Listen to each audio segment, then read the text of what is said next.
Relatos de 10 mundos, por Arthur Charles Clarke. La salida de Saturno. Sí, es cierto. Conocí a Morris Perlman cuando yo tenía unos 28 años. En esa época conocí a miles de personas, desde presidentes para abajo. Cuando volvimos de Saturno, todo el mundo quería vernos, y casi la mitad de la tripulación salió en gira de conferencias. Siempre me ha gustado hablar, no me digan que no lo notaron, pero algunos de mis colegas dijeron que preferirían ir a Plutón antes que enfrentar otra audiencia. Algunos lo hicieron. Mi territorio era el Medio Oeste, y la primera vez que me topé con el señor Perlman, nadie lo llamaba de otra forma, al menos nunca lo llamaban Morris, fue en Chicago. La agencia siempre me registraba en hoteles buenos, pero no demasiado lujosos. Eso me agradaba. Prefería los lugares donde podía ir y venir a mi antojo sin cruzarme con un montón de lacayos con librea, y donde podía ponerme cualquier cosa razonable sin que me hicieran sentir un vago. Ya veo que sonríen sarcásticamente. Bueno, entonces yo solo era un muchacho, y han cambiado tantas cosas. Ha pasado ya mucho tiempo, pero debo haber estado dictando conferencias en la universidad. De todas formas, recuerdo mi desilusión porque no pudieron mostrarme el lugar donde Fermi activó la primera pila atómica. Dijeron que ese edificio había sido derribado 40 años antes y solo quedaba una placa para marcar el sitio. La miré un rato, pensando en todo lo que había ocurrido desde aquel lejano día de 1942. Había nacido yo, entre otras cosas, y el poder atómico me había llevado hasta Saturno y traído de vuelta. Eso era quizá algo que Fermi y compañía nunca habían pensado cuando construyeron su primer enrejado de uranio y grafito. Yo estaba desayunando en la cafetería cuando un hombre menudo de mediana edad se sentó al otro lado de la mesa. Dijo buenos días cortésmente y luego dio un respingo de sorpresa al reconocerme. Él había planeado el encuentro, por supuesto, pero en aquel momento no me di cuenta. ¡Qué placer!, dijo. Anoche estuve en su conferencia. ¡Cómo lo envidié! Sonreí algo forzadamente. Nunca soy muy sociable durante el desayuno y había aprendido a estar en guardia contra los maniáticos, los latosos y los entusiastas que parecían considerarme su legítima presa. El señor Perman no era un latoso, aunque, por cierto, era un entusiasta, y supongo que podríamos llamarlo maniático. Tenía la apariencia de cualquier hombre de negocios medianamente próspero, y supuse que era un huésped como yo mismo. Que hubiera asistido a mi conferencia no era sorprendente. Fue abierta al público y, por supuesto, bien publicitada en prensa y radio. Desde la niñez, dijo mi no invitado compañero, me ha fascinado Saturno. Sé exactamente cuándo y cómo empezó todo. Debo haber tenido unos 10 años cuando conocí aquellas maravillosas pinturas de Chesley Bonestell, mostrando cómo se vería el planeta desde sus 9 lunas. Supongo que usted las habrá visto. Creo que sí, respondí. Aunque tienen casi medio siglo, nadie las ha superado. Había un par de ellas a bordo del Endeavour, colgando al lado de los planos. A menudo miraba los cuadros y luego los compraba con el original. Entonces sabe cómo me sentía, allá en la década del 50. Acostumbraba a sentarme durante horas tratando de aprender el hecho de que este objeto increíble, con sus anillos de plata girando alrededor, no era el sueño de un artista, sino que realmente existía, que era un mundo 10 veces mayor que la Tierra. En esa época no imaginé que podría ver esa maravilla con mis propios ojos.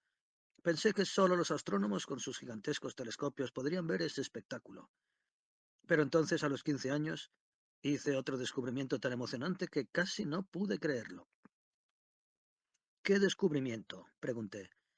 Me había reconciliado ya con la idea de compartir el desayuno. Mi compañero parecía una persona bastante inofensiva, y había algo de simpático en su obvio entusiasmo. Descubrí que hasta un tonto podía construir un poderoso telescopio astronómico en su propia cocina por unos pocos dólares, y con el trabajo de un par de semanas. Fue una revelación. Como miles de otros muchachos, saqué de la biblioteca pública un ejemplar de Construya su telescopio, de Ingalls, y seguí adelante. Dígame, ¿usted se construyó alguna vez un telescopio? No. Soy ingeniero, no astrónomo. No sabría cómo empezar. Es increíblemente simple, si se siguen las instrucciones. Se comienza con 2 discos de vidrio de 1 pulgada de espesor. Los míos los compré por 50 centavos a un abastecedor de buques. Eran cristales de tronera que ya no servían porque estaban astillados en los bordes. Entonces se pega un disco a una superficie plana y firme. Yo usé un viejo barril colocado de pie. Luego hay que comprar diversos grados de polvo de esmeril. desde el más grueso y arenoso hasta el más fino que existe. Se pone una pizca del polvo más grueso entre ambos discos y se comienza a frotar el superior para adelante y para atrás, con movimientos regulares. Al hacer eso, se va rotando lentamente. ¿Ve qué sucede? El polvo de esmeril ahueca el disco superior que se transforma en una superficie cóncava y esférica. De vez en cuando hay que cambiar el polvo por un grado más fino y hacer algunas pruebas ópticas sencillas para ver si la curva está bien. Después se cambia el esmeril por colcótar, hasta que finalmente se obtiene una superficie tan suave y pulida que parece increíble que la haya hecho uno mismo. Ahora solo queda un paso, aunque es algo más complejo. Todavía hay que platear el espejo y convertirlo en un buen reflector. Eso significa conseguir algunos productos químicos en la farmacia y hacer exactamente lo que dice el libro. Aún recuerdo el placer que sentí cuando la película de plata comenzó a extenderse como por arte de magia sobre la cara de mi pequeño espejo. No era un espejo perfecto, pero era bastante bueno, y yo no lo hubiera cambiado por nada de lo que había en Monte Palomar. Lo fijé al extremo de un tablón. No había necesidad de preocuparse por un tubo telescópico, aunque puse medio metro de cartón alrededor del espejo para que no entrase luz. Como ocular, utilicé un pequeño lente de aumento que recogí en una tienda de chatarra por unos pocos centavos. En total no creo que el telescopio me haya costado más de $5, aunque eso era mucho dinero para mí cuando era niño. Vivíamos entonces en un ruinoso hotel que mi familia poseía en la Tercera Avenida. Luego de armar el telescopio subí al techo y lo probé entre la jungla de antenas de televisión que cubría cada edificio en aquellos días. Tardé un rato en alinear el espejo y el ocular, pero no había cometido ningún error, y funcionó. Como instrumento óptico probablemente fuera desastroso. Después de todo era mi primera prueba, pero aumentaba por lo menos 50 veces, y apenas pude esperar hasta la caída de la noche para probarlo en las estrellas. Había mirado en el almanaque y sabía que Saturno estaba alto, en el este, luego de la puesta del sol. En cuanto oscureció, estuve nuevamente en el techo con mi loco artefacto de madera y vidrio apuntalado entre dos chimeneas. Era a fines del otoño, pero no noté el frío, pues el cielo estaba lleno de estrellas, y eran todas mías. Tomé el tiempo necesario para establecer la distancia focal con la mayor exactitud posible, utilizando la primera estrella que entró en el campo. Entonces comencé a perseguir a Saturno, y no tardé en descubrir lo difícil que es localizar algo en un telescopio de reflexión que no está correctamente montado. Pero pronto el planeta atravesó rápidamente el campo de visión. Moví el instrumento hacia aquí y hacia allá unas pocas pulgadas y allí estaba. Era diminuto, pero perfecto. Creo que no respiré durante un momento. Apenas si podía creer lo que veía en mis ojos. Luego, de todos los dibujos, allí estaba la realidad. Parecía un juguete colgando en el espacio con los anillos ligeramente abiertos e inclinados hacia mí. Parece tan artificial, como un adorno de un árbol de Navidad. Había una sola estrella brillante a su lado y supe que era Titán. Perlman hizo una pausa y durante un momento debimos haber compartido los mismos pensamientos, pues para ambos Titán ya no era simplemente la luna mayor de Saturno, un punto luminoso conocido solo por los astrónomos. Era el feroz mundo hostil sobre el que había aterrizado el Esfuerzo, y donde tres de mis compañeros de la tripulación yacían en sus tumbas solitarias, más lejos de sus hogares de lo que había descansado jamás muerto alguno de la humanidad. No sé cuánto tiempo miré esforzando los ojos y moviendo el telescopio a través del cielo, mientras Saturno subía sobre la ciudad. Estaba a 1.000 millones de kilómetros de Nueva York, pero pronto volví a la realidad de Nueva York. Ya le hablé de nuestro hotel. Pertenecía a mi madre, pero lo manejaba mi padre, y no muy bien. Había perdido dinero durante años, y a lo largo de toda mi infancia atravesamos continuas crisis financieras. Así que no culpo a mi padre por beber. Debe haber estado medio loco de preocupación la mayor parte del tiempo, y yo había olvidado completamente que debía ayudar al dependiente en la recepción. De modo que papá vino a buscarme sumido en sus propias preocupaciones y sin saber nada de mis sueños. Me encontró observando las estrellas en el techo. No era un hombre cruel. No habría podido comprender el estudio y la paciencia y los cuidados con que construí mi pequeño telescopio, ni las maravillas que éste me mostró el corto tiempo que lo usé. Ya no lo odio, pero recordaré toda mi vida el sonido de mi primer y último espejo cuando se hizo trizas contra la mampostería. No había nada que yo pudiera hacer, ni decir. Hacía tiempo que mi resentimiento inicial por esta interrupción se había transformado en curiosidad. Ya presentía que había mucho más en esa historia de lo que había escuchado hasta entonces, y noté otra cosa. La camarera nos trataba con exagerada deferencia, y solo un poco de esa deferencia estaba dirigida a mí. Mi acompañante jugó con el azucarero mientras yo esperaba en comprensivo silencio. Para entonces sentía que había algún lazo entre nosotros, aunque no sabía exactamente en qué consistía. Nunca construí otro telescopio, dijo. Algo más se rompió, aparte de ese espejo. Algo en mi corazón. De todas formas, estaba demasiado ocupado. Ocurrieron dos cosas que trastornaron mi vida. Papá nos abandonó, dejándome como cabeza de familia, y demolieron el elevado de la Tercera Avenida. Debe haber notado mi perplejidad, porque me sonrió por encima de la mesa. Oh, no lo sabe. Pero cuando yo era niño había una vía de tren elevada que corría encima de la tercera. Hacía que toda la zona fuera sucia y ruidosa. La avenida era un barrio bajo, lleno de bares, casas de empeño y hoteles baratos como el nuestro. Todo eso cambió con la desaparición de la vía elevada. Los precios de los inmuebles subieron, y de pronto nos encontramos en la prosperidad.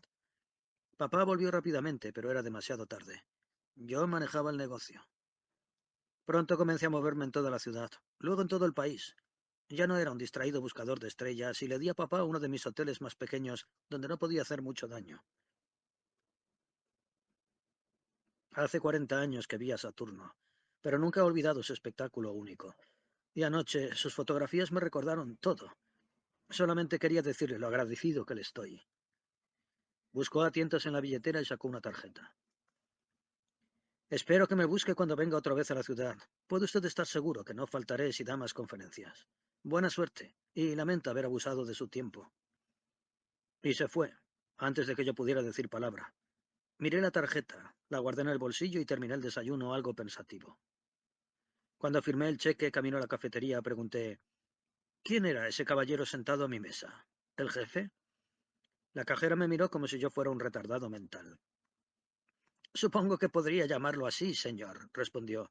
Por supuesto que este hotel le pertenece, pero nunca lo he visto antes por aquí. Siempre se queda en el Ambassador cuando está en Chicago. ¿Y este también le pertenece? Ese, quiero decir, dije sin demasiada ironía, pues ya sospechaba la respuesta. Claro que sí, también. Y dijo a la carrera toda una retahíla de hoteles, incluyendo los dos mayores de Nueva York. Estaba impresionado, y también me hacía gracia, pues era claro que el señor Perlman había ido con la deliberada intención de encontrarme. Parecía una forma indirecta de hacerlo. En aquella época yo no sabía nada de su notoria timidez y reserva. Desde el principio, conmigo, nunca fue tímido. Luego lo olvidé durante 5 años. Oh, debería decir que cuando pedí la cuenta me dijeron que no la había. En esos 5 años hice el segundo viaje. Esta vez sabíamos qué esperar, y no íbamos hacia lo desconocido. No había más preocupaciones por el combustible, pues todo lo que necesitábamos nos aguardaba en Titán. Solo teníamos que comprimir su atmósfera de metano dentro de los tanques. Ya habíamos incluido eso en nuestros planes. Visitamos las 9 lunas, una tras otra, y luego entramos en los anillos. Aunque había poco peligro, era una experiencia que destrozaba los nervios. Como ustedes saben, el sistema de anillos es muy delgado, solo unos 30 kilómetros de ancho. Descendimos lenta y cautelosamente, luego de ajustarnos a su movimiento, de modo que íbamos exactamente a la misma velocidad que el anillo. Era como si hubiera un carrusel de 260.000 kilómetros de diámetro. Pero un carrusel fantasmagórico, pues los anillos no son solo sólidos y se puede mirar a través de ellos.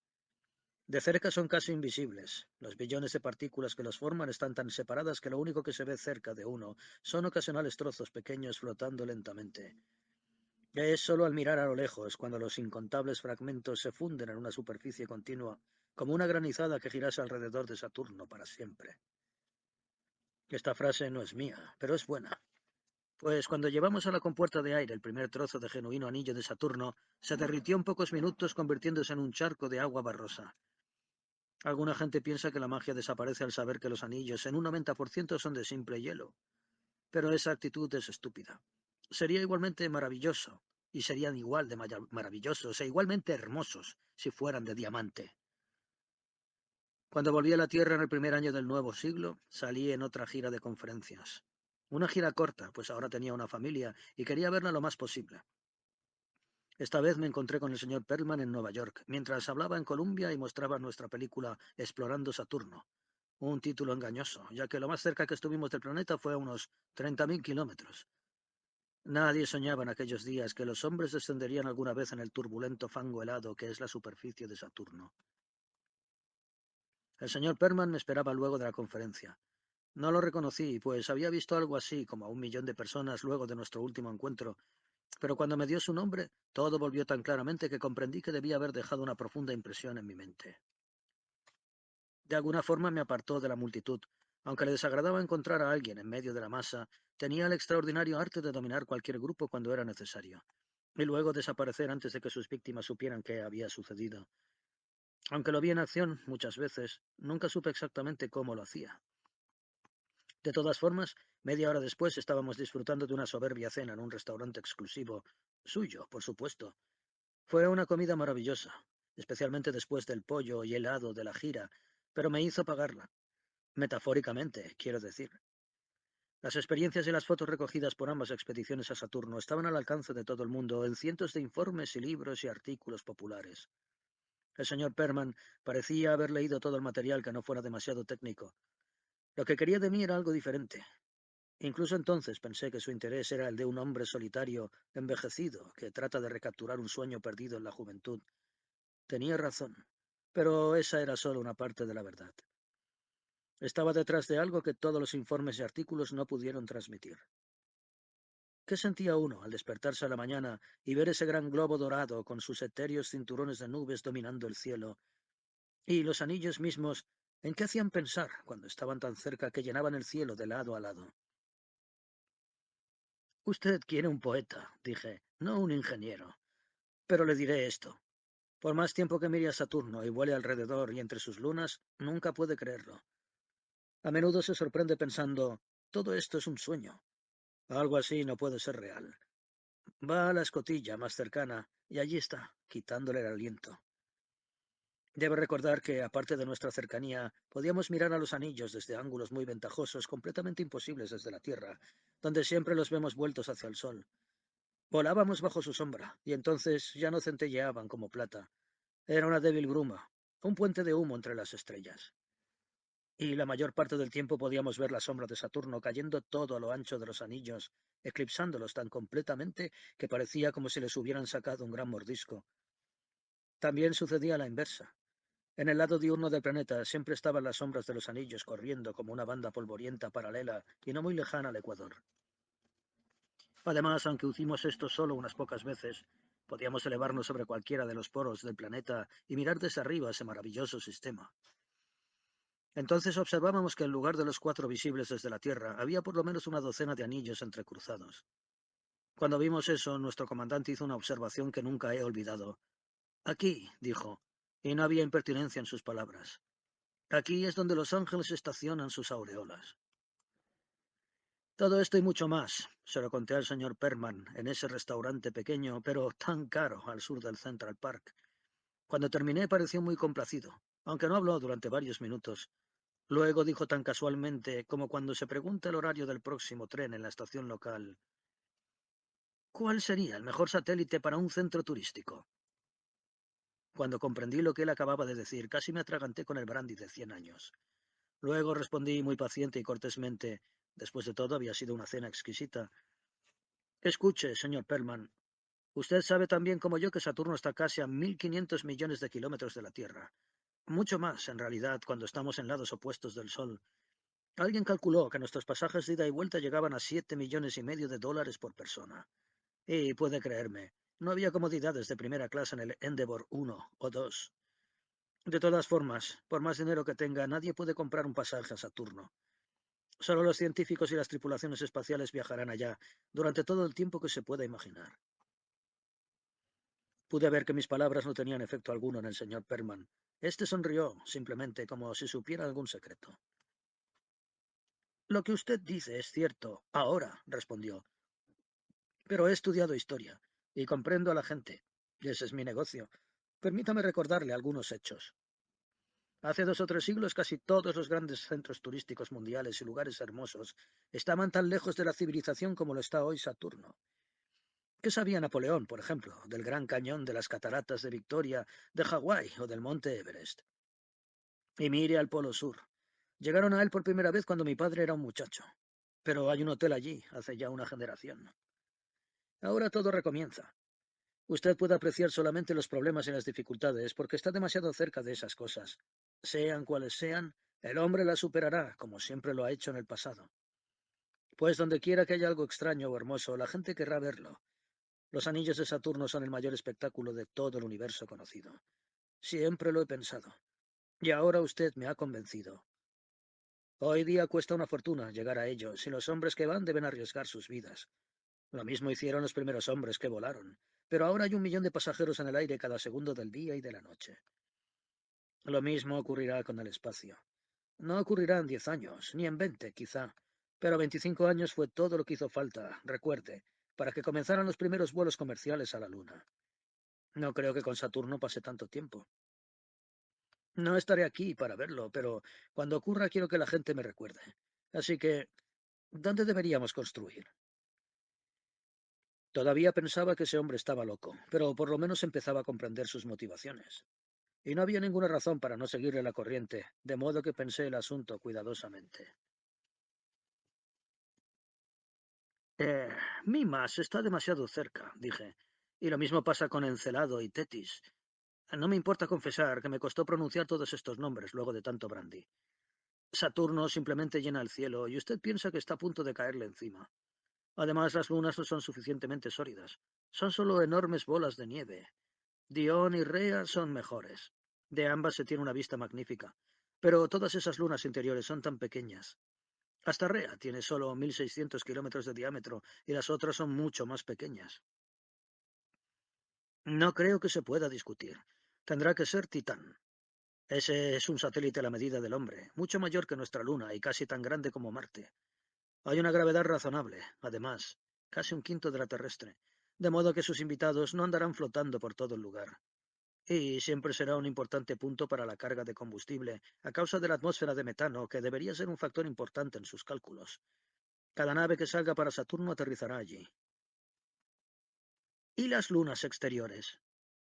Oh, Hiperión, Japet y Febe están demasiado alejadas.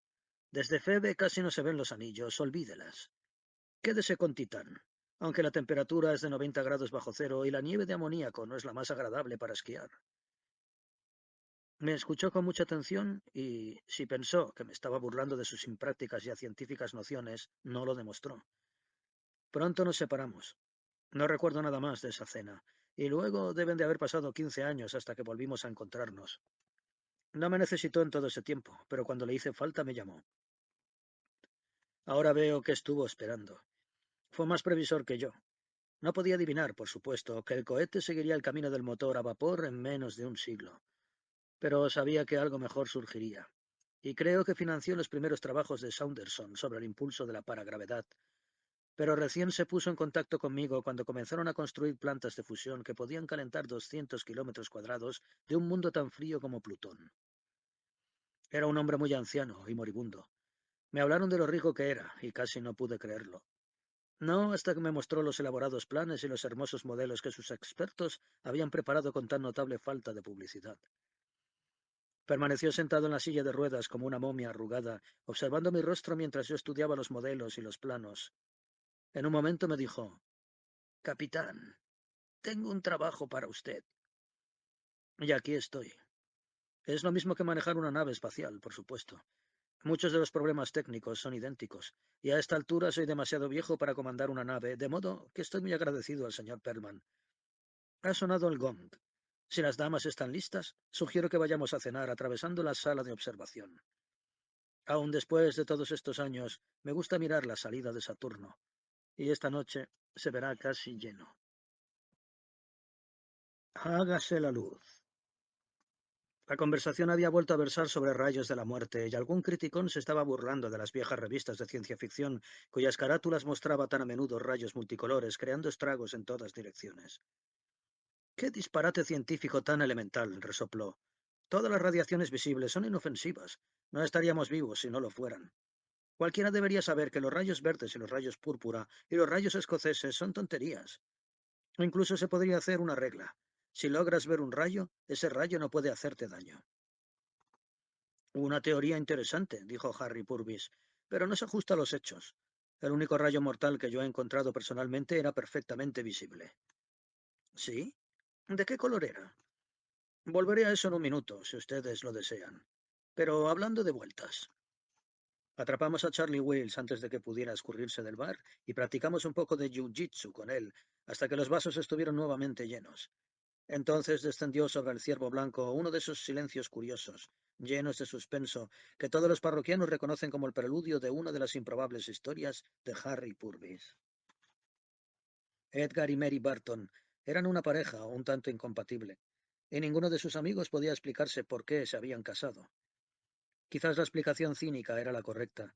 Edgar tenía casi 20 años más que la mujer, y había hecho un cuarto de millón en el mercado cambiario antes de retirarse a una edad excepcionalmente temprana. Se había fijado ese objetivo financiero, y había trabajado duro para lograrlo.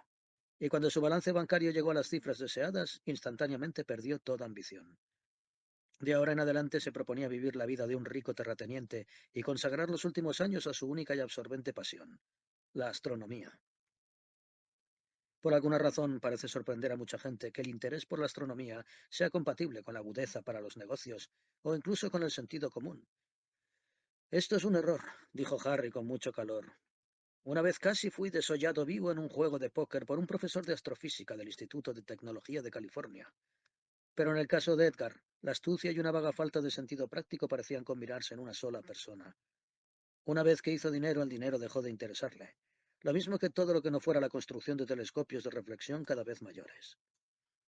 Cuando se retiró, Edgar se compró una hermosa casa antigua en lo alto de los páramos de Yorkshire. La zona no era tan yerma y parecida a cumbres borrascosas como suena. Tenía una vista espléndida y el Bentley llegaba a la ciudad en 15 minutos. A pesar de eso, Mary no estaba satisfecha por el cambio, y no es difícil sentir algo de pena por ella.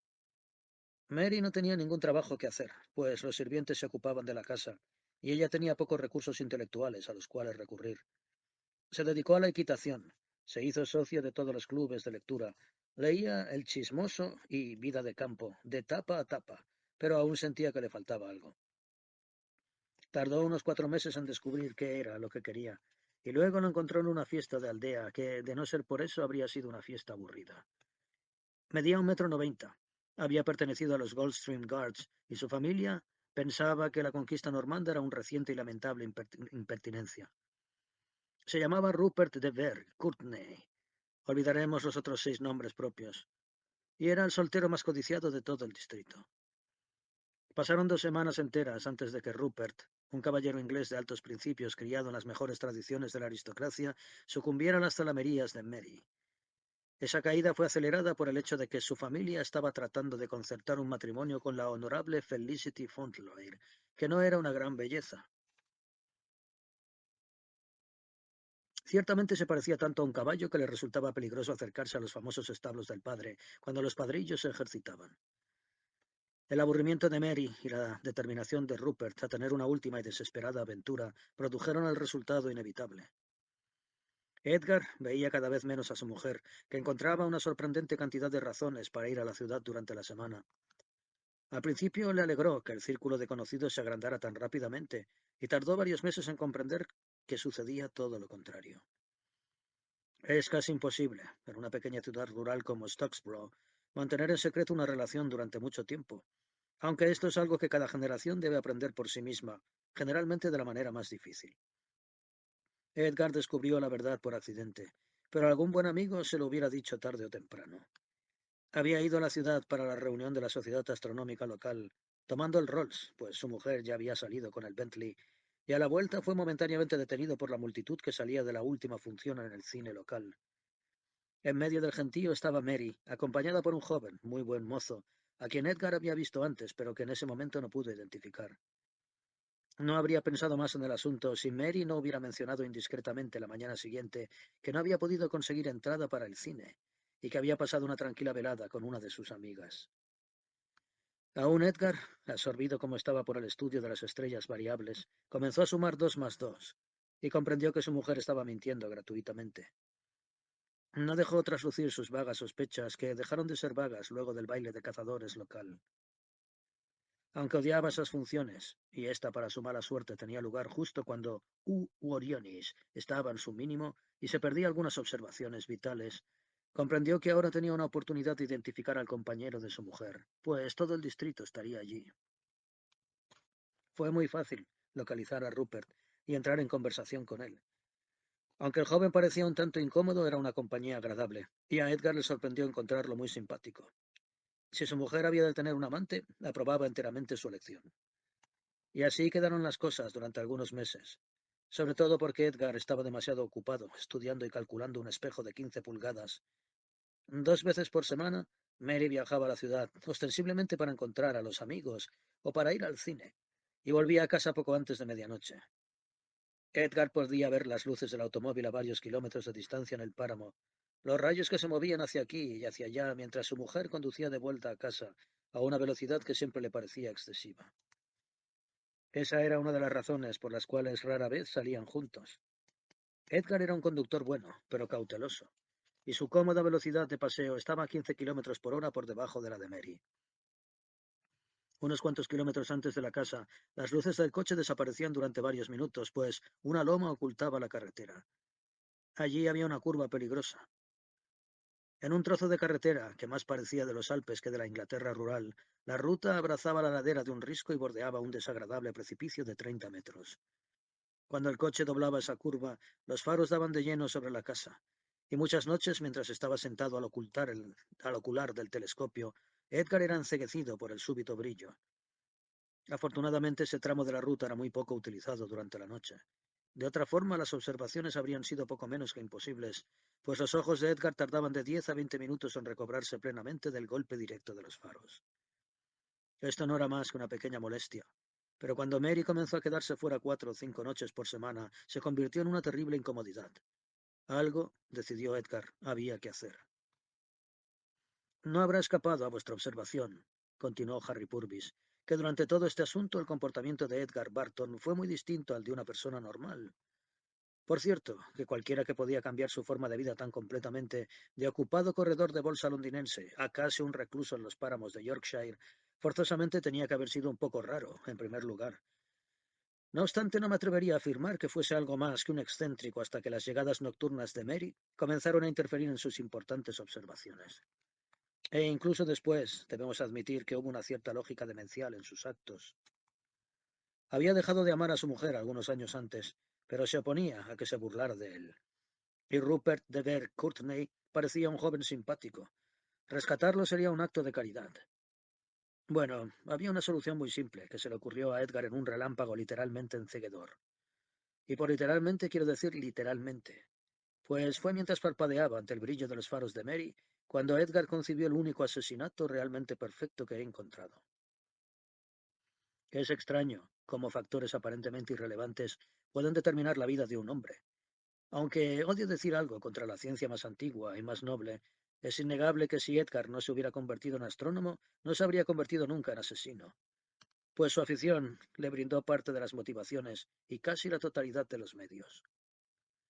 Podía haber construido el espejo que necesitaba, entonces ya era un experto, pero en este caso la exactitud astronómica era innecesaria, y era más simple recoger un reflector de segunda mano en uno de esos negocios de desechos de guerra cerca de Leicester Square. El espejo tenía 1 metro de diámetro, y le llevó solamente unas pocas horas de trabajo armar un pie para sostenerlo y colocar en su foco un arco volático, tosco pero efectivo. Voltaico. Alinear el rayo de luz fue igualmente fácil, y nadie notó esas actividades, pues tanto su mujer como sus sirvientes daban por seguro que se dedicaba a sus experimentos. Hizo una breve prueba final una noche oscura y sin nubes, y se instaló a esperar el regreso de Mary. No perdió el tiempo, por supuesto, sino que continuó las observaciones de rutina con un grupo selecto de estrellas. Alrededor de medianoche todavía no había señales de Mary, pero a Edgar no le importó, porque estaba obteniendo series magníficamente consistentes de magnitudes estelares. Todo iba bien, aunque no se detuvo a pensar por qué Mary llegaba tan tarde. Finalmente vio las luces del coche que vacilaban en el horizonte, y algo a regañadientes interrumpió las observaciones cuando el coche desapareció detrás de la loma. Esperó con la mano en el conmutador. Su cálculo de tiempo fue perfecto. En el instante en que el automóvil dobló la curva y los faros lo deslumbraron, cerró el arco. Encontrar un auto una noche ya es desagradable, aun si uno está preparado para ello y viaja por un camino recto. Pero si uno está doblando una curva y sabe que no viene otro coche, y súbitamente se encuentra mirando directamente a una luz 50 veces más poderosa que cualquier faro, bueno, los resultados son más que desagradables. Eso era exactamente lo que Edgar había calculado. Apagó el reflector casi inmediatamente, pero las propias luces del coche le mostraron todo lo que quería ver. Miró cómo giraban hacia el valle y luego hacia abajo, cada vez más velozmente hasta que desaparecieron tras la cima de la loma. Hubo un resplandor rojo que duró algunos segundos, pero la explosión fue casi inaudible, lo que era mejor, pues Edgar no quería molestar a los sirvientes. Desarmó el pequeño reflector y volvió al telescopio. No había completado las observaciones. Luego, satisfecho de un buen trabajo nocturno, se fue a la cama. Su sueño fue profundo, pero breve, pues una hora después comenzó a sonar el teléfono. Sin duda alguien había encontrado los restos del accidente, pero Edgar deseó que lo hubieran dejado hasta la mañana, pues un astrónomo necesita todo el sueño posible. Con cierta irritación, levantó el teléfono y pasaron varios segundos hasta que comprendió que su mujer estaba del otro lado de la línea. Lo llamaba desde Courtney Place y quería saber qué había pasado con Rupert. Aparentemente, ellos habían decidido reconocer con franqueza todo el asunto, y Rupert, no debilitado por el fuerte licor, había aceptado ser un hombre y darle la noticia a Edgar. Iba a llamar en cuanto hubiera hecho eso y decirle a Mary cómo había reaccionado su marido. Ella había esperado todo lo posible con impaciencia y alarma crecientes, hasta que por fin la ansiedad superó a la discreción. Apenas necesito decir que el golpe al ya desequilibrado sistema nervioso de Edgar fue considerable. Mary, luego de hablar algunos minutos con su marido, comprendió que éste había enloquecido completamente. Recién a la mañana siguiente, supo lo de Rupert. A la larga, creo que Mary tuvo bastante suerte. Rupert no era demasiado inteligente y nunca hubieran hecho una buena pareja. Cuando la locura de Edgar fue debidamente certificada, Mary recibió un poder para disponer del patrimonio y rápidamente se trasladó a Dartmouth, donde alquiló un piso encantador cerca del Real Colegio Naval, y rara vez tenía que manejar ella misma el nuevo Bentley. Pero estoy divagando, concluyó Harry, y antes de que algunos de ustedes escépticos me pregunte cómo sé esto, lo sé a través del comerciante que compró los telescopios de Edgar cuando lo encerraron. Es triste que nadie creyera su confesión. La opinión generalizada es que Rupert tomó demasiado y que manejaba demasiada velocidad por una carretera peligrosa. Eso puede ser cierto, pero prefiero pensar que no. Después de todo, esa es una forma aburrida de morir. Ser asesinado por un rayo mortal sería un destino más adecuado para un Ver Courtney, y en estas circunstancias no creo que nadie pueda negar que Edgar usó un rayo de la muerte. Fue un rayo, y mató a alguien. ¿Qué más quieren? Antes del Edén, por Arthur Charles Clarke. Supongo, dijo Jerry Garfield, apagando los motores, que aquí termina la ruta. El sonido de los reactores se desvaneció con un suspiro. Privado de su colchón de aire, el coche explorador ruina errante se posó en las escarpadas rocas de la meseta occidental. No había forma de continuar, ni con los motores a reacción ni con los tractores. Podía S5, para dar a ruina su nombre oficial, escalar el acantilado. El polo sur de Venus estaba a tan solo 40 kilómetros de distancia, pero podría haber estado en otro planeta. Tendrían que dar media vuelta y desandar el viaje de 600 kilómetros en ese paisaje de pesadilla. El tiempo estaba sumamente despejado, con una visibilidad de casi 1000 metros. No era necesario el radar para ver los riscos. Por una vez, con los ojos era suficiente. La verdosa luz matutina traspasaba nubes que habían flotado intactas durante 1 millón de años, dando a la escena una apariencia submarina, y la forma en que la niebla borraba todos los objetos distantes aumentaba esa impresión. A veces era fácil creer que se movían a través de un lecho marino poco profundo, y en más de una ocasión Jerry creyó haber visto peces flotando.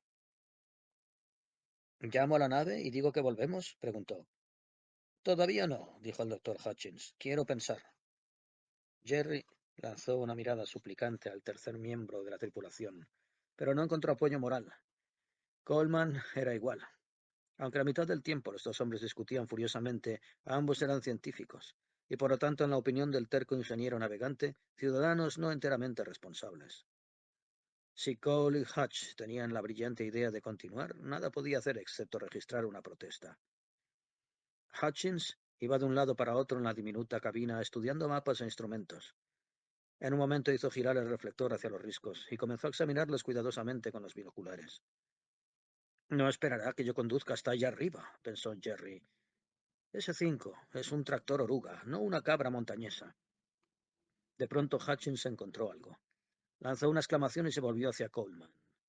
Mira, dijo excitado, a la izquierda de esa marca negra, dime qué ves. Le entregó los binoculares y Coleman miró.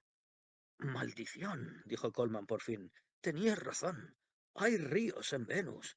Esa es una cascada seca. Así que me debes una cena en Belle Gourmet cuando volvamos a Cambridge, con champaña. No necesitas recordármelo. De todas formas, no es caro, pero todas tus teorías continúan siendo disparates. Un minuto, intervino Jerry. ¿Qué es eso de ríos y cascadas? Todo el mundo sabe que no pueden existir en Venus. Nunca hace frío suficiente para que las nubes se condensen en el baño de vapor que es este planeta. ¿Has mirado el termómetro últimamente? Preguntó Hutchins con engañosa suavidad. Estuve demasiado ocupado manejando. Entonces, tengo novedades para ti. Bajó a 110 y sigue bajando. No olvides que estamos casi en el polo, que es invierno y que estamos a 20.000 metros sobre las tierras bajas. La suma de estos elementos ocasiona un ligero enfriamiento en el aire. Si la temperatura baja unos pocos grados más, tendremos lluvia. El agua estará hirviendo, por supuesto, pero será agua. Aunque George todavía no quiera admitirlo, esto coloca a Venus en una situación completamente diferente. ¿Por qué? Preguntó Jerry, aunque ya había adivinado. Donde hay agua puede haber vida. Nos hemos apresurado al suponer que Venus es estéril, solo porque el promedio de la temperatura está por encima de los 250 grados. Aquí hace mucho más frío, y es por eso que yo estaba tan ansioso por llegar al polo. Aquí, en las tierras altas, hay lagos, y quiero verlos. Pero agua hirviendo, protestó Coleman. Nada podría vivir en eso. En la Tierra hay algas que lo logran. Y si hemos aprendido una cosa desde que comenzamos a explorar los planetas es lo siguiente. Donde quiera que la vida tenga la más remota posibilidad de sobrevivir, la encontrarás. Esta es la única posibilidad que ha tenido en Venus. Ojalá pudiéramos comprobar tu teoría, pero mira, no podemos escalar ese risco. Quizá no en el vehículo, pero no será demasiado difícil escalar esas rocas, incluso vistiendo trajes térmicos. Todo lo que tenemos que hacer es caminar unos pocos kilómetros hacia el polo. De acuerdo con los mapas del radar, el suelo es bastante llano, más allá del borde. Podríamos hacerlo en 12 horas como máximo. Todos hemos estado fuera durante más tiempo y en condiciones mucho peores. Eso era cierto.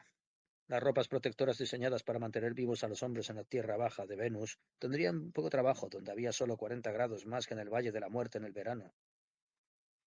Bueno, dijo Coleman, conoces el reglamento. No puedes ir solo y alguien debe quedarse aquí para mantener contacto con la nave. ¿Cómo lo arreglamos esta vez? ¿Ajedrez o cartas? El ajedrez lleva mucho tiempo, dijo Hutchins, especialmente cuando son ustedes dos los que juegan. Hurgó en la mesa de los mapas y sacó un mazo bastante usado. Corta, Jerry. 10 de espadas. Espero que puedas superarlo, George. Yo también. Maldición, solo 5 de bastos. Bueno, saludos a los venusianos. A pesar de la seguridad de Hutchins, trepar el acantilado fue trabajoso. La cuesta no era demasiado empinada, pero el peso del equipo de oxígeno, los trajes térmicos refrigerados y el equipo científico sumaban más de 50 kilos por hombre. La baja gravedad, 13% más débil que la terrestre, ayudaba algo, pero no demasiado. Mientras ascendían con dificultad, descansaban en los bordes para recobrar el aliento y volvían a trepar en el crepúsculo submarino. La fosforescencia que los bañaba era más intensa que la de la luna llena en la Tierra. En Venus, una luna sería un desperdicio, se dijo Jerry. Jamás sería vista desde la superficie. No había océanos que pudiese gobernar, y la eterna aurora era una fuente de luz mucho más constante. Tuvieron que trepar más de 700 metros antes de que el suelo se nivelase hasta formar una suave inclinación, cruzada aquí y allá por canales claramente excavados por una corriente de agua. Luego de una corta búsqueda encontraron una hondonada suficientemente ancha y profunda para merecer el nombre de lecho de río, y comenzaron a seguir su curso. Acabo de pensar, dijo Jerry, luego de caminar unos cientos de metros. ¿Y si adelante hubiera una tormenta? La idea de enfrentar una marejada de agua hirviendo no me gusta en absoluto. Si hay una tormenta, replicó Hutchins, algo impaciente, la oiremos. Habrá tiempo de sobra para llegar al terreno alto. Sin duda tenía razón, pero Jerry no se sintió nada feliz. Mientras seguían cuesta arriba al ondulado curso de agua, su inquietud había ido en aumento desde que pasaron la cumbre del risco y perdieron contacto radial con el coche explorador. En esa época estar aislado de los semejantes era una experiencia única y perturbadora. A Jerry no le había ocurrido nunca antes, Incluso a bordo del Lucero del Alba, cuando estaban a 150 millones de kilómetros de la Tierra, siempre podía enviar un mensaje a la familia y tener la respuesta en pocos minutos. Pero ahora unos cuantos metros de roca lo aislaban del resto de la humanidad. Si algo les pasaba allí, nadie lo sabría jamás, a menos que alguna expedición posterior encontrara los cuerpos. George esperaría el número de horas convenido. Luego volvería a la nave. Solo. Creo que no pertenezco al tipo de los pioneros, se dijo Jerry. Me gusta manejar máquinas complicadas, y así me vi metido en los vuelos espaciales. Pero nunca me detuve a pensar a dónde me llevaría eso, y ahora es demasiado tarde para cambiar de idea. Habrían recorrido unos cuantos kilómetros hacia el polo, siguiendo los meandros del lecho del río, cuando Hutchins se detuvo a hacer observaciones y a juntar especímenes. Sigue descendiendo, dijo. La temperatura ha bajado a 93. Es por lejos la temperatura más baja que se haya registrado en Venus. Ojalá pudiéramos llamar a George y hacérselo saber. Jerry probó todas las longitudes de onda. Trató incluso de alcanzar la nave. Las imprevistas oscilaciones de la ionosfera del planeta posibilitan a veces recepciones de larga distancia, pero no había ni el asomo de una onda de transmisión sobre el estruendo y los crujidos de las tormentas venusianas. Esto es mejor todavía, dijo Hutchins, y ahora estaba realmente excitado. La concentración de oxígeno está subiendo. 15 partes en 1 millón. En el coche era solo de 5, y en las tierras bajas casi no se le puede detectar. Pero 15 en 1 millón, protestó Jerry. Nada podría respirar eso. Has entendido mal, explicó Hutchins. Nada lo respira. Algo lo produce.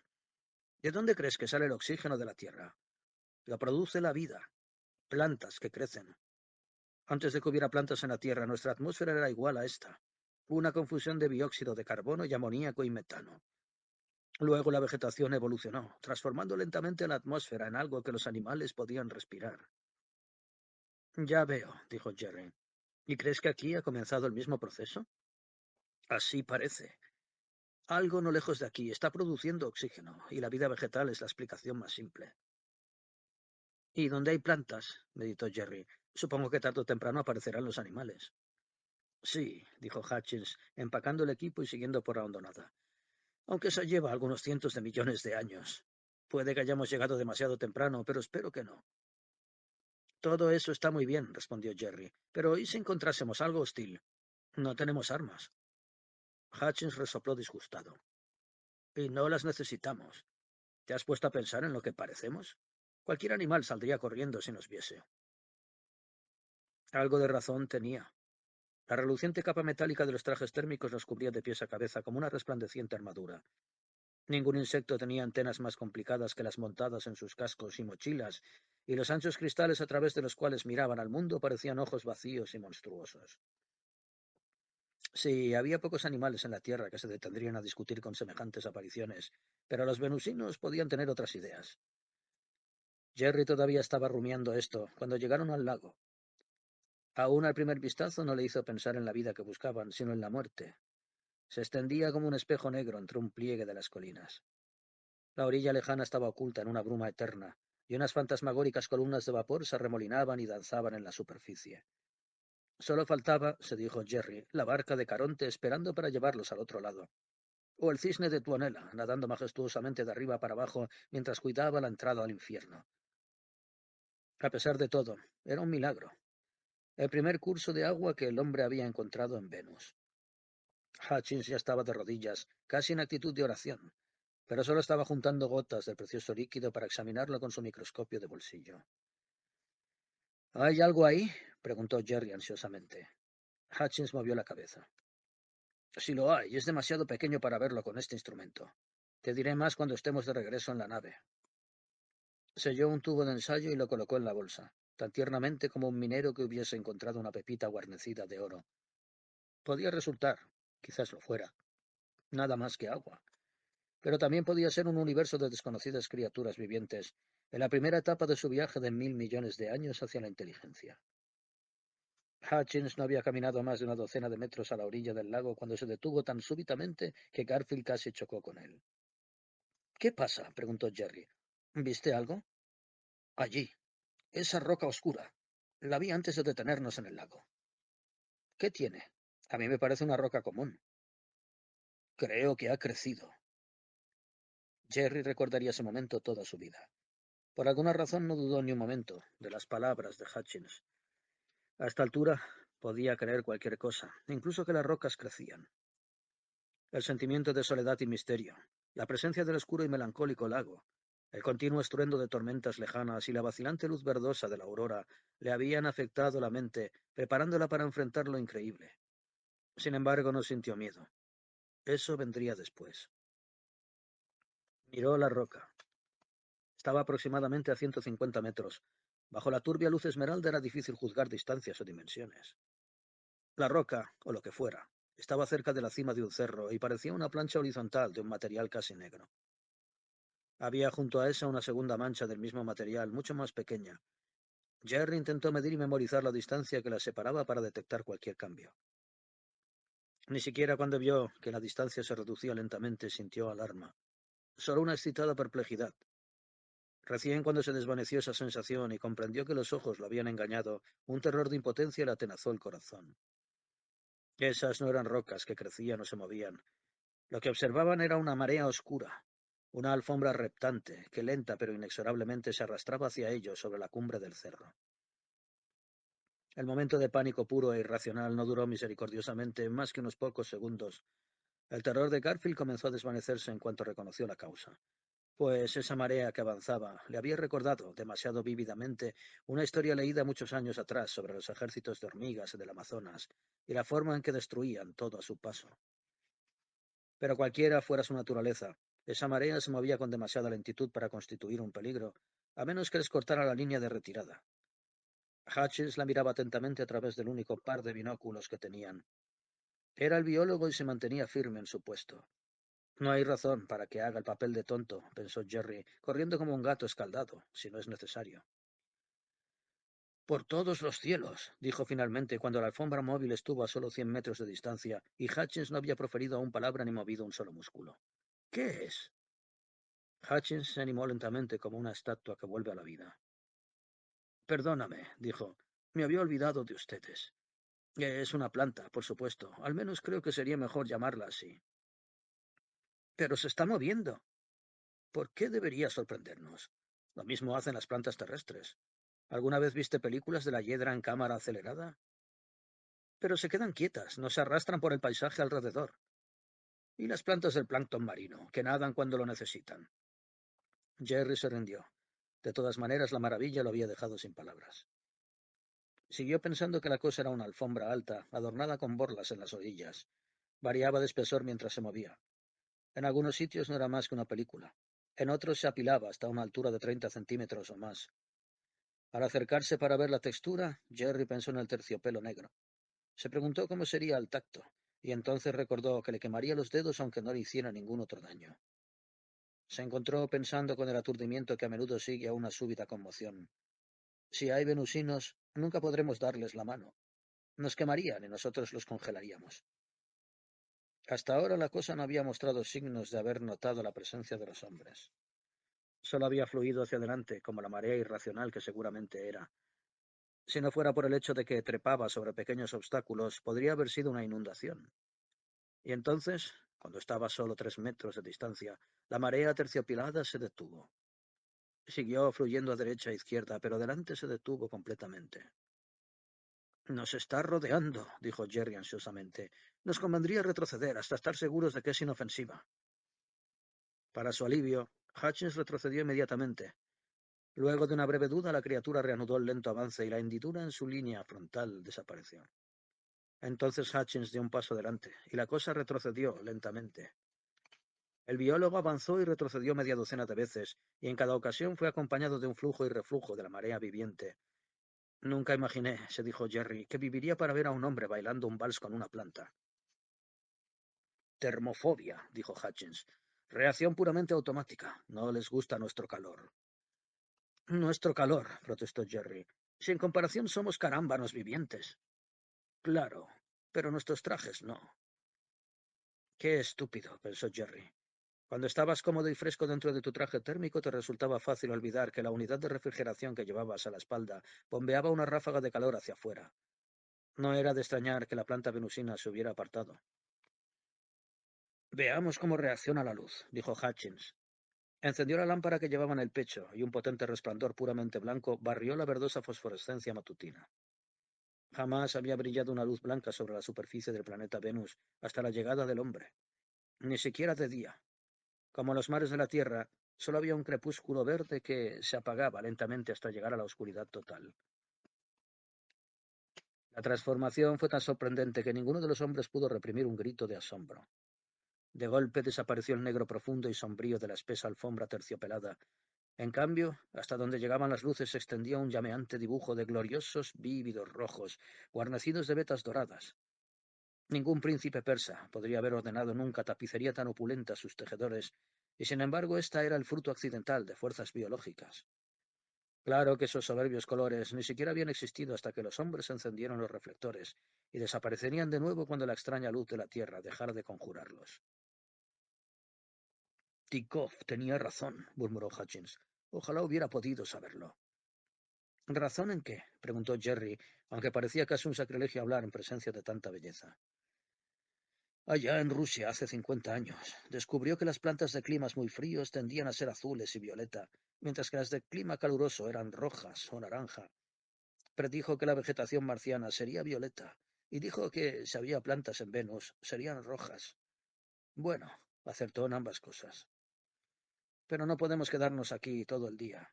Tenemos trabajo que hacer. ¿Estás seguro de que es inofensiva? Preguntó Jerry prudente otra vez.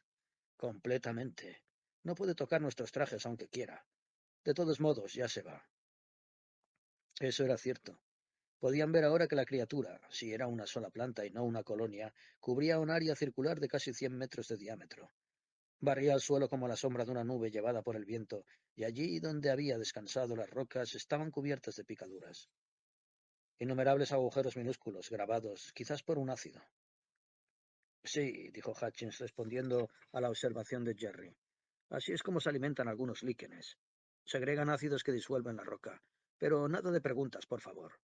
No hasta que volvamos a la nave. Tengo aquí trabajo para varias vidas y solo un par de horas para hacerlo. Esto era botánica a la carrera. El delicado borde de la enorme planta cosa se movía con sorprendente rapidez cuando trataba de eludirlos. Era como si estuvieran enfrentando a un panquenque animado de media hectárea de extensión. Evitaba automáticamente el escape de calor de los trajes, pero no reaccionaba cuando Hutchins cortaba muestras o hacía pruebas. La criatura fluía constantemente hacia adelante sobre colinas y valles, guiada por un extraño instinto vegetal. Quizá seguía una veta mineral. Los geólogos aclararían eso cuando analizaran las muestras de roca que Hutchins había juntado antes y después del pasaje del tapizado viviente. Había apenas tiempo para pensar, o incluso para dar forma a las innumerables preguntas que provocaba el descubrimiento. Esas criaturas debían de ser bastante comunes para que ellos hubieran encontrado una tan rápidamente. ¿Cómo se reproducirían? ¿Por retoños, esporas, fisiparidad o por algún otro medio? ¿De dónde sacaban la energía? ¿Qué familia, rivales o parásitos tenían? Pensar eso era absurdo, pues donde hay una especie debe de haber miles. Finalmente, el hambre y la fatiga los obligaron a detenerse. La criatura que estudiaban podía comer recorriendo toda la superficie de Venus, aunque Hutchins pensaba que nunca se alejaba demasiado del lago, ya que de vez en cuando se acercaba e introducía un zarcillo en el agua. Pero los animales de la Tierra tenían que descansar. Fue un gran alivio inflar la carpa presurizada, entrar en la cámara de presión y despojarse de los trajes térmicos. Por primera vez, mientras descansaban dentro de la diminuta esfera plástica, comprendieron la maravilla y la importancia del descubrimiento. El mundo que los rodeaba ya no era el mismo. Venus ya no estaba muerto, pues se había unido a la Tierra y a Marte. La vida llamaba a la vida a través de los abismos del espacio. Todo lo que crecía o se movía sobre la superficie de cualquier planeta era un portento, una promesa de que el hombre no estaba solo en este universo de soles flameantes y nebulosas giratorias. Si hasta ahora no había encontrado compañeros con los cuales pudiera hablar, eso era muy natural, pues allá adelante se extendían todavía muchos años luz inexplorados. Mientras tanto, debía cuidar y alentar la vida que encontrase, fuese sobre la Tierra, Marte o Venus. Eso era lo que Graham Hutchins, el biólogo más feliz del sistema solar, se decía a sí mismo mientras ayudaba a Garfield a recoger los desperdicios y a sellarlos dentro de una bolsa plástica de basura. Cuando desinflaron la carpa y emprendieron el viaje de regreso, no había signo alguno de la criatura que habían estado examinando. Mejor así. Podrían haberse sentido tentados de proseguir los experimentos y el fin del plazo ya estaba incómodamente cerca. No importaba. En pocos meses estarían de vuelta con un equipo de ayudantes mucho mejor provistos y bajo la mirada de todo el mundo. La evolución había trabajado durante 1000 millones de años para hacer posible ese encuentro y podía esperar un poco más. Durante un rato nada se movió en la nebulosa y verde fosforescencia del paisaje. No había hombres ni alfombras carmesí, y de pronto, fluyendo sobre colinas talladas por el viento, reapareció la criatura. O quizás era otra criatura de la misma y extraña especie, nadie lo sabría nunca. Se deslizó hasta el montón de piedras donde Hutchins y Garfield habían enterrado los desperdicios. Allí se detuvo. No estaba perpleja, porque no tenía mente, pero las urgencias químicas que la impulsaban inexorablemente por la meseta polar gritaban «¡Aquí! ¡Aquí!». En algún sitio cerca estaba el más precioso de todos los alimentos, el fósforo, ingrediente indispensable para encender la chispa vital. La alfombra comenzó a frotar las rocas, a escurrirse entre grietas y hendaduras, a arañar y escarbar con zarcillos exploratorios. Nada de lo que hacía estaba fuera de las posibilidades de cualquier planta o árbol en la tierra, pero se movía 1000 veces más rápido, llegando al objetivo y traspasando la película plástica en pocos minutos. Y entonces se dio un banquete con una comida mucho más concentrada que toda la que había conocido hasta entonces. Absorbió los hidratos de carbono y las proteínas y los fosfatos, la nicotina de las colillas de cigarrillos, la celulosa de las tazas de papel y las cucharas. Descompuso todo eso y lo asimiló a su extraño cuerpo sin dificultades, inofensivamente. Al mismo tiempo, absorbió todo un microcosmos de criaturas vivientes. Las bacterias y los virus que sobre un planeta más antiguo habían evolucionado transformándose en 1000 enfermedades mortales. Aunque solo unos pocos podían sobrevivir en esa atmósfera, eran suficientes. Cuando la alfombra se arrastró de vuelta al lago, llevaba el contagio a todo su mundo.